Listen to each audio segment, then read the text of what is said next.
Hello there, you beautiful people, and welcome to our very first project. I hope you're excited. In this project, we're going to be making a health potion for a video game. That's right, we're officially game developers. High five. So the scenario is, we have a character, who I guess kind of looks like this, who has some health. Let's say he has 45 points.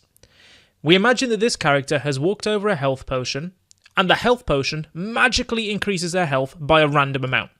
I guess in this case, quite a lot. But the game also has 3 difficulty settings: easy, medium, and hard. Now, depending on what difficulty is selected, the amount of health that the person gets from the potion will change, and this will be less on higher difficulties.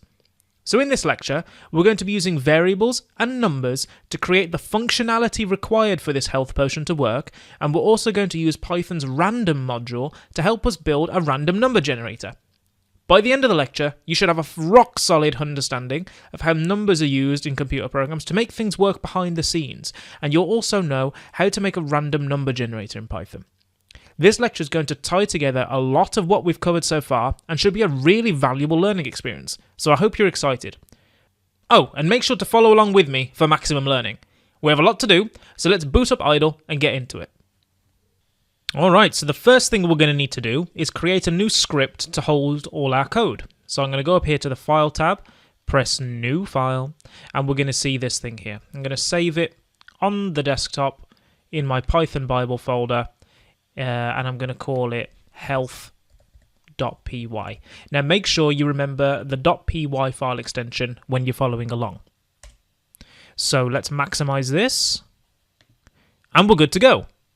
Right, now that we've done that, the first thing we're going to want to do is give our character some health.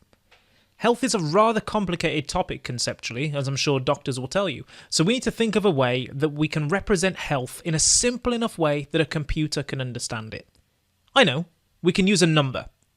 Health is going to be a whole number in this game, so we're going to want to use the integer data type, because that's what we use for whole numbers. We'll obviously want to store the player's health somewhere and refer to it and update it later. So for this, we're going to need to create a variable called health, and we'll need to give it a certain value. Let's say the player's health starts at 50. Here's a micro challenge for you to test what you really learned in the last section.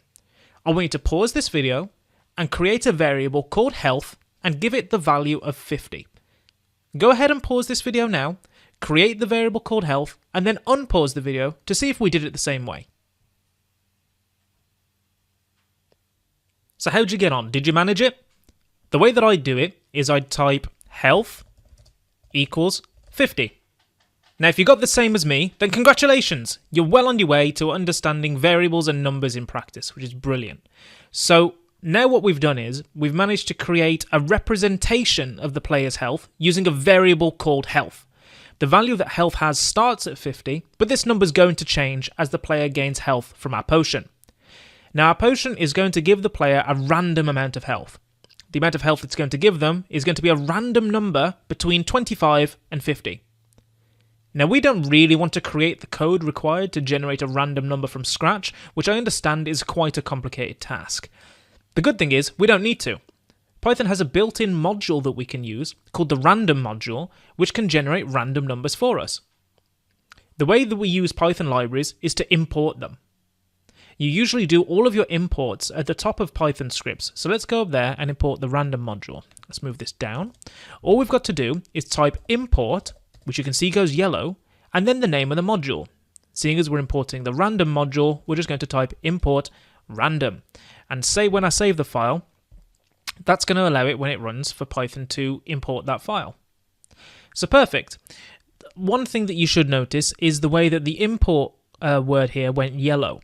This is idle's helpful way of showing us that import is an important word in Python, or a keyword, and this colour highlighting can be useful when checking for spelling mistakes. So let's say, for example, I forgot the R, and I put import.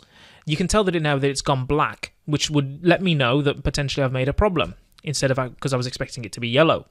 So let's have a look at the Python random module and what it makes available to us. One way to do this is we can open up the Help tab inside of idle, and click on this Python docs link, or you can press the F1 key on your keyboard for a shortcut. Either way, we're going to see a window that looks something like this pop up, and this contains all the Python documentation. This documentation details all the built-in modules and functions that are available with Python and other useful pieces of information. So it's a great resource. Now at the top here, as we're looking for a random module, we're going to click Modules. And here's an alphabetical list of all the modules, which is quite convenient for us to browse. Now as we're looking for the random module, let's click the letter R here and see what comes up. Awesome, the R's not that long, and you can see random is right at the top, so let's click on that. And this has opened up the documentation for the random module. As you can see in here, we have all sorts of useful information, which you can browse through if you wish, but to save us some time, I'm just going to show you the randint function. So when I browse to that, here it is. So random.randint. So this function will give you a random integer. Okay, and it gives you the information here on how it works. It's going to return a random integer, what they're going to call n, such that n is between a and b, but it can be equal to both of them. So it's probably a bit easier if I show you what this is in practice. Let me just show you how this works. So let's head over to the shell. Where's the shell? Let's type it in here, don't I? Let's open up the shell. This is different to our script, by the way. This is just the raw Python shell. If I type import random, okay, that's worked. That's fine. We haven't got any error. Now I want the randint function. So for that to work, I have to type the module name, then a full stop or a period, and then the function that I want to use. So random dot randint, and let's say I put, I don't know, 10 and 20.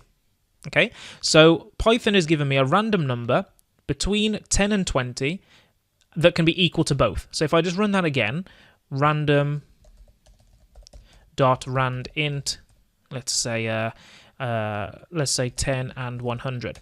You see, it's given me 45. So basically, this is just going to be, and if I type that again, 56, 54. By the way, this is a useful time to mention. On the shell, if you want to just repeat a command, put your cursor here, hit the enter key, and it will copy and paste it to the next line. But as you can see, it's giving us a random number between 10 and 100. So that's quite useful. Now, if you remember, I said that we wanted the health potion to generate a random health value between 25 and 50 and store that in another variable. So here's another micro challenge for you.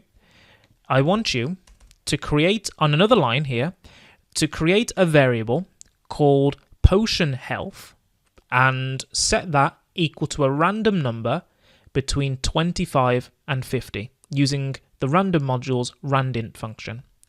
So pause this video now and go ahead and try to use the randint function to create a variable called potion health that is between 25 and 50. How'd you get on? Did you manage it? Well, here's how I would do it. I would type on this line, I'd type potion underscore health because, well, first of all, we can't have a space in our variable names. And this is the convention for how you name your stuff, all lowercase with underscores for spaces.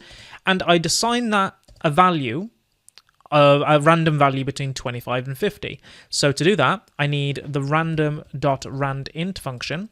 And to have it between 25 and 50, I give this 25, comma 50.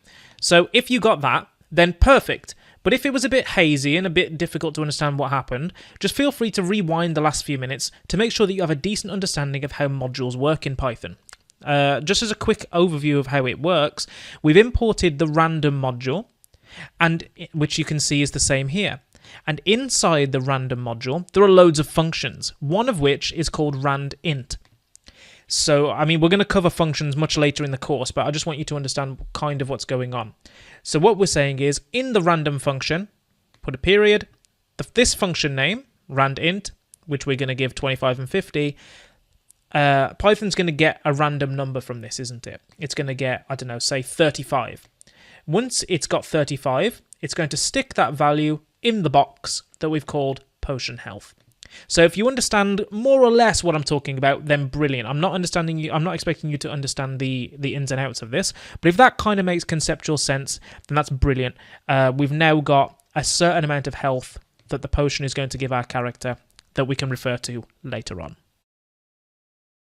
Phew, I think that's a good time for a break, don't you? So let's have a quick review of what we've done so far in the project. We started this lecture with a brief of this project and what we'll be making. We found out that we're making a health potion that can be used in a game to give a character a random amount of health, depending on the difficulty level. You then went ahead and applied what you've learned about variables and numbers so far to create a variable called health and give the player an initial health value of 50. After that, we decided that we wanted to use a random number generator to help us with making random numbers for our potion to save us coding it all from scratch. So we checked out Python's random module. We had a quick overview of how to look at a module's documentation and also how to import a module into our code using the import keyword. All we had to do was type import and then the module name, which in this case was random.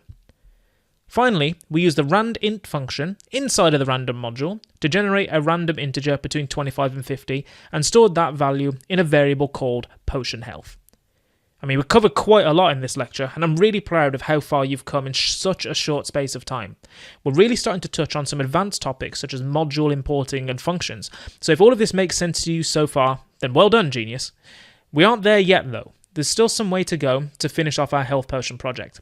In the next video, we're going to find a way of adding together our potion health to our player's overall health, and we're also going to find a way to implement a difficulty system so that a player will get less and less health from our potion when playing on harder and harder difficulties. I'm really excited to finish off our project, so I'll see you in the next video.